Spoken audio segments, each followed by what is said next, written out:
Ask the question. How much do you think an engagement ring should be? So I said no more than 4K. She said 10. Okay, now what's funny is that there's jewelry stores, the jewelry industry, they have people convinced that you have to spend a certain amount of money on an engagement ring. But I think it's interesting the difference between how much the girl thinks you should spend on a ring versus the dude. 10K is a lot. I mean, if she's special, it's worth every dime, no? The fact that I'm making... Wait a second here. So now she's saying if she's special, then it's worth every dime. So are you trying to tell me that the more you love someone, the more you should waste on some piece of metal, some rare rock? Like, please, somebody explain to me the correlation between how much you love someone and how much you spend. That makes zero sense. There's zero correlation there. So are you telling me that the wealthier you are, the more money you have, the richer you are, the greater your ability is to love?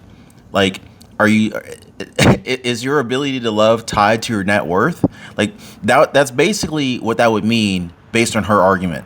I mean, if she's special, it's worth every dime, no? The fact that I'm making the step to commit to you, like, it's the meaning behind the ring. I'm not saying it'd be some cheap something, but you could get a nice ring for $4,000. And it's... So now, I wouldn't put a price tag on it per se, personally. I think it depends on how much you want to spend. Everybody's going to be different. Some people won't even do rings. Some people don't do rings. Some people just do a $50 Amazon ring, just get a little, like a black tungsten ring or whatever the case is, But the thing is a lot of people will find themselves going into debt, taking out like credit cards, jewelry credit cards, store financing, 15, 20, 30% interest on a ring that's, let's be honest, guys, it's really not worth what they charge you. I won't say it's entirely worthless. There is some sentimental value, but the problem is that a lot of people find themselves buying these overpriced rings that are way outside of their financial reach. $4,000 on your finger. Well, it could be 10 though. It could. So how much would you guys spend on a ring? You guys tell me. Not buy a diamond engagement ring until you know the secret. Hi, jeweler. I'm ready to propose to my girlfriend, but first I need a diamond ring. No problem. I've got the perfect 2-carat diamond that's on sale today for only $15,000. No. Only $15,000.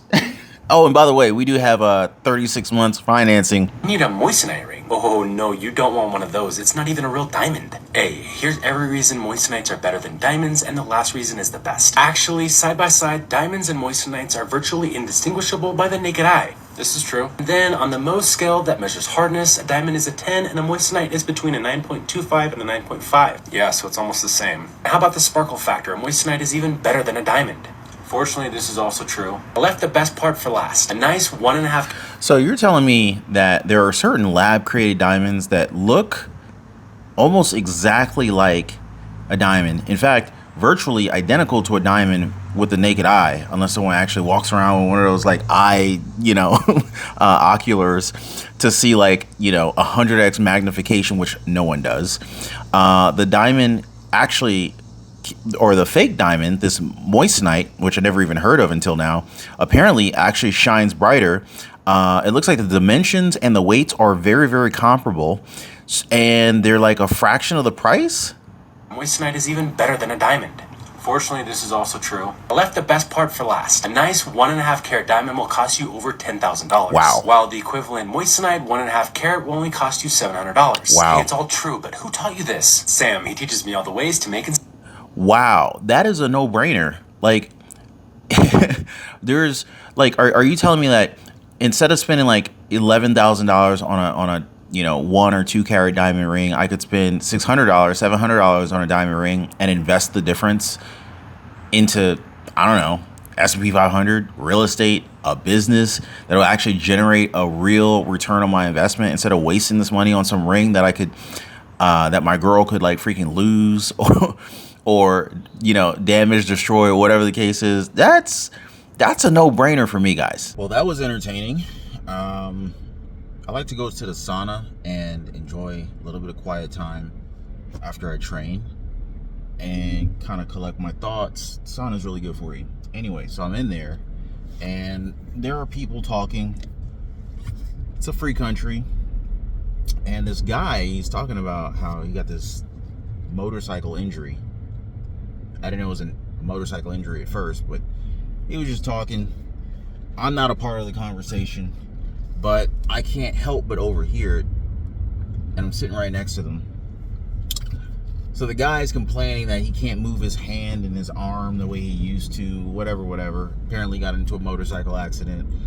And this guy who's sitting next to him, apparently they didn't know each other, because I later discovered that later into the conversation. But the simple fact of the matter is that this conversation blew up into a relationship conversation, and then the girls next to them got involved too.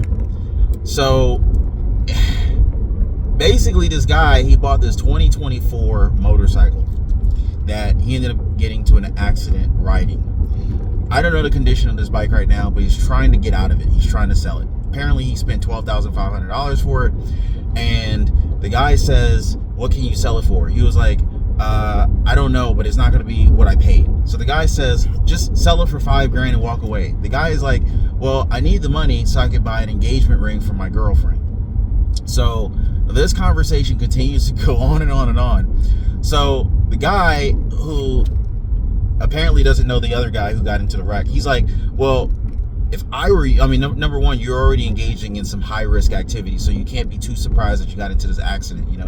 It's highly probable to be into a motorcycle accident here in America.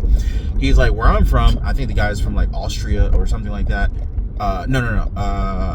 Romania or Albania. Romania, if I'm not mistaken. Anyway, he says it's way more likely to get into an accident here in America. And the girl, so then the guy, he goes, well, I was a really good rider, I was being cautious, and he explains the situation. Long and short of it, he swears up and down it wasn't his fault. The fact of the matter is that, look, he got into an accident. It doesn't matter whose fault it is. Riding a motorcycle comes with risks, and whether you're willing to take it or not, that's on the rider. And it doesn't matter how good the rider is, you could still get hurt. Anyway, so the guy says, I want to sell this bike and buy an engagement ring with the money for my girlfriend. So the guy says he wants to spend $5,000 on an engagement ring. So the guy, who is also in a sauna with us, he says $5,000 for an engagement ring. Like, it sounds like you don't really have the money for that. Meaning, like, if $12,000 for a bike getting wrecked is hurting you financially, it doesn't sound like you're in a position to spend $5,000 on an engagement ring. So he was like, if you really love this girl, you should be able to just give her like a $500 engagement ring, get married at the courthouse, and call it a day. So the girls, both of the girls ended up getting involved, but one of the girls says, $500 for an engagement ring, you can't marry me for that amount. And apparently that's not his girlfriend. So this conversation evolves from dude got hurt on a bike and why he can't move his hand or arm a certain way anymore, to trying to sell his bike. It becomes like this relationship, financial conversation. So the girl gets like offended, and it's like, look, he didn't offer you an engagement ring for $500, and I would never offer her anything with her freaking attitude. I mean, any girl who has some minimum price tag requirements on an engagement ring, that in particular, and really anything for that matter, like when a girl tells you that you have to spend X number of dollars for an engagement ring in order to be with her, oh, she's automatically off the list. And I can afford to buy pretty much whatever I want to buy, but like a girl comes to me with that kind of attitude, and I'm not, I'm married, but I'm just saying, like, if I were single, that is the last kind of woman you want in your life. I promise you. If you ever want to have any kind of wealth, that type of mentality is straight up poison. And I always warn my son against like horrible women like that. That's a horrible woman. I don't care what she looks like. She could be a 10. With that kind of attitude, man, you better be careful with that one. And that's the last kind of woman you want to get pregnant. Now, lucky for me, I actually got a good girl. Like, she was willing to listen to me. I'm more of a finance guy. Like, I've always just like been kind of nerdy like that, right? Just getting some gas. But I thought about something that I didn't mention in the video originally. So what we did was we did a little, cheap courthouse wedding, and what we did was, instead of investing $25,000 to $35,000 in some silly wedding while we were broke, we took that $25,000 and $35,000, that $25,000 to $35,000, and put it down on a house. So we bought a house that lasts us for years, potentially forever if you keep it up, or at least our lifetime. And it's funny because I was telling her, because her friends were pressuring us, oh, when you guys gonna get married? When you gonna get married? Because we were dating for a long time, and it was like, when you gonna get married? When you gonna have kids? That was so freaking annoying, constantly asking us that. Anyway, we were waiting to do both. I saw other people's lives. They had kids. They were not financially ready for that. And I looked at the amount of freedom that they lost by having kids, and I was like, yo, I'm not ready for that. And she wasn't ready for that either. But what we did see is, we saw a lot of people asking us, when we gonna get married, whatever. Everybody wanted to get in on this free party. So we bought a house instead of getting married the way that everyone else did. And that house today, we bought it for $200,000. That house today, we don't even live there. It's a rental property now. And the funny thing is that house is almost paid off. It's worth like $465, whatever Zillow said, like $475,000. So we basically took that same wedding investment, and that house basically pays the mortgage, it pays a large chunk of the mortgage payment for the house that we upgraded to. So it was like, it's so stupid. We took that wedding ring, because they and that was a funny thing. When I was, when we were, I was about to propose to my girl, I went to Zales and all these other jewelry stores or whatever. What else was it? I think there was like Hellsberg Diamonds and Jared, and these jokers. What's the other one? K Jewelry in the mall, and all these salespeople in there. They'd be making you feel like you got to spend a certain percentage of. There was some equation that they gave you, some percentage of your income. I was like, why? I was like, that makes no sense. And I asked them to explain why that's the case. Oh, that's just what the industry standard is. That's dumb. And then years later, I was curious, because I had a conversation with somebody, and I looked at how much those people make, right? And they'd be making you feel like you need to spend a certain amount, and they got some expensive, and a lot of times they wear the jewelry that they sell, so they look like they're successful, and they try to make you feel like you need to be like spending so you don't seem like you're not successful. I was like, man, I look it up, man, these jokers ain't making nothing but 30, 40 grand a year. And I'm like, yo, this is such a scam. People out here staying broke, can't afford a place to live because they're wasting money on stupid stuff, and they just don't know any better.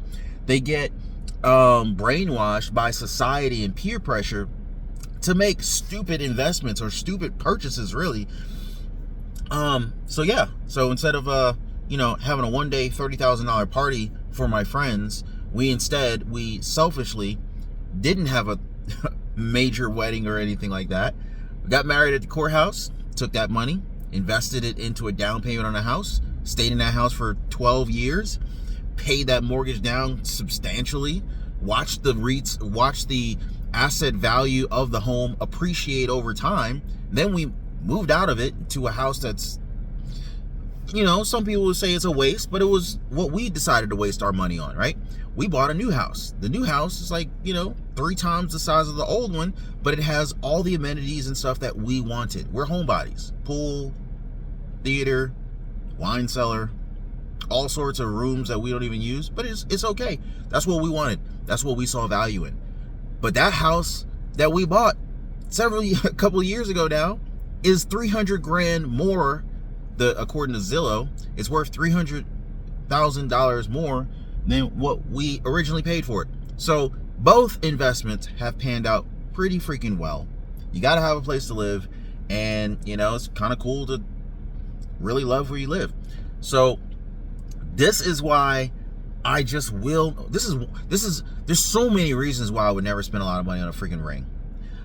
There's just, the value is just not there for me. I'm sorry. So many other places I would rather put that money, and I have the money to buy any ring that she wants. And it's just like, she comes to me like, why would we ever do that? And I'm like, I know, I know. So it's just so silly. I mean, I could invest in real estate. I could invest in the stock market. I could start a business. I could expand and scale my existing business. We could take trips. And even though a trip, it's like when you take the trip and you come back, the money's spent, and I would rather blow $5,000 on a trip than blow $5,000 on a freaking sparkly little ring. That's just my 2 cents, guys. The bottom line is, for me, buying some overpriced diamond ring, engagement ring, whatever, it's just a poor use of capital in almost all situations and scenarios. 3, 4, 5, 6, 7, 8. 2, 3, 4, 5, 6, 7, 8. 1, 2, 3, 4, 5, 6, 7,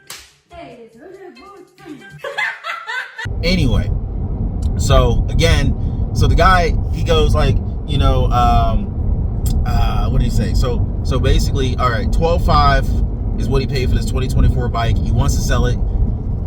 The other guy says, you should just sell it for $5,000, even if you have to take a loss. Get it out of your life. And I kind of see where I do see where the guy is coming from. That bike is a problem. The bike injured him. Well, he injured himself riding the bike. However you want to look at it, this bike led to him being injured. The bike is, you know, it only does what you tell it to do, you know, whatever. So, but again, you know, riding a bike you're putting yourself at risk. And so then the girl says, I would have to have at least a $5,000 ring, if not 10. Her argument, oh man, I just watched a girl ride by on the back of a bike just now as I'm talking about this. She has like a tank top on, no protection whatsoever. Anyway, her arms are out, whatever. So this girl says, well, I would need to have at least a $10,000. No, at first she said 5, but then she bumped it up. She was like, I should have at least a $10,000 ring. So the guy, not the guy who's talking about buying the ring, the other guy who's saying like you should get a $500 ring, he asked her, what entitles you to a $10,000 ring? Her response is, well, if he's willing to spend $10,000 or $12,500 on a bike, the least he could do is spend $10,000 on a ring. So that the guy goes, so the guy who suggested the $500 ring, he's like, look, you could literally go and get a lab created diamond ring and you would never freaking know the difference for less than $500. Probably way less than $500. You would not know the difference. I mean, you could lose your $10,000 engagement ring. You could lose your overpriced, you know, manipulated value, real authentic diamond ring that costs you 20 to 100 times more than a lab created diamond ring. And then what are you gonna do? You done freaking lost the diamond ring. And then they try to convince you that this diamond ring is an investment. And that is the biggest crock of shit I've ever heard. A diamond ring is not an investment. I don't care what you tell me. Now, me personally, I don't see the value in those things. I'll put something nice on my woman's finger, and in the meantime, we would rather put that money, and that's the thing, you know, it all has to do with the individual. I'm not telling you how to spend your money, but the way we look at things, we don't see value in stuff like that. A freaking ring? You kidding me? When we got together, we were broke as hell. We didn't have no damn money. We was financing no ring, $10,000. You absolutely out your freaking mind. I don't even know if I was driving a $10,000 car at the time. We decided to, I think I got a fake ring to start off with, and later on I upgraded and got a real ring, a real actual diamond, but it wasn't any more than $2,000. But anyway, when we first got married at a courthouse, and that was under 150 bucks. And we grabbed some food at a place that we eat at often. That was it. There was no ceremony. There was no wasting of money on all this nonsense. We were already taking vacations regularly, a couple times a year. So, we ended up taking a trip, shortly thereafter. But it's like all of this I hate using this word hoopla, but I don't know what better word to use.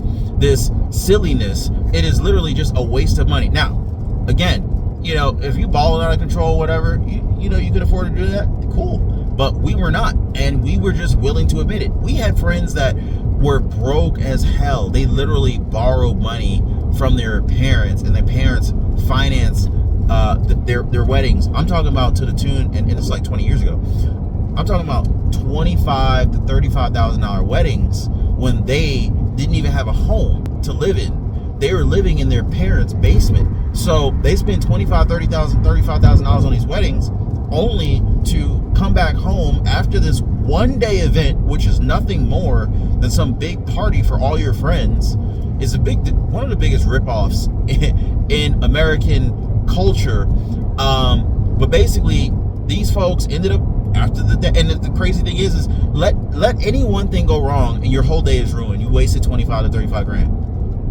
Let the photographer not show up. Let the DJ not show up. Let the priest not show up. Let it rain that day. Now, I'm not talking about making it rain in a strip club. If it rains on your outdoor event, you're screwed. There are so many pieces to this perfect, a wedding day that could easily go wrong. Someone gets in, any one of these critical people who need to be there at this wedding could get into a car accident on the way.